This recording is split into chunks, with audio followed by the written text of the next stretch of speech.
Hello and welcome back to Explain the Charts. Today we're covering USDJPY, looking at the latest news and analyzing the price action to figure out what might be coming next. It's March 17th, 2025, and a lot is happening in the Forex world. Recent news suggests the USDJPY pair is influenced by factors such as the Bank of Japan and Federal Reserve monetary policy meetings. Let's see how this translates to the charts. First, we'll look at the overall picture using the daily chart.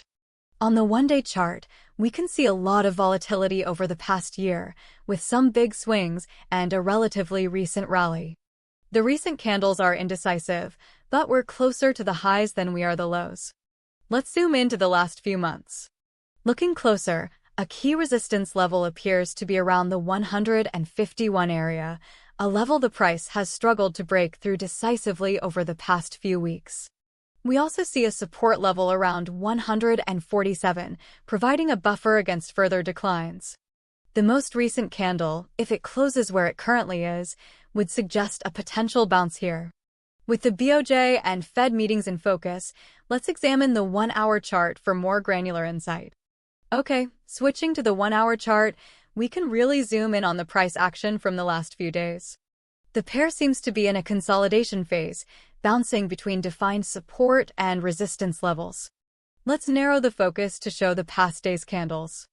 We see here some recent price action and a descending channel. Here on the 1-hour chart, we can see the most recent candle with price action happening right now. Let's go to the 15-minute chart now. We can check for smaller time frame trends that may be predictive.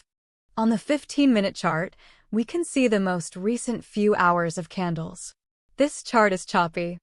Overall, the USDJPY's direction hinges on the upcoming BoJ and Fed decisions, as well as global risk sentiment. Currently, it seems to have stabilized around 148.6. Based on the charts, a break above 151 on the daily chart could signal a bullish continuation towards 152.5 or even higher. On the other hand, failure to hold the 147 support level could trigger a deeper correction toward 146 or even 145. I think that it's slightly more likely we test 151 again, at about a 55% chance in the next few weeks, especially if the Fed hints at a more hawkish stance. However, a downside break is possible, especially given global economic uncertainty. Monitor news about policy decisions and any major shifts in market sentiment for the greatest probabilities of directional movements in price.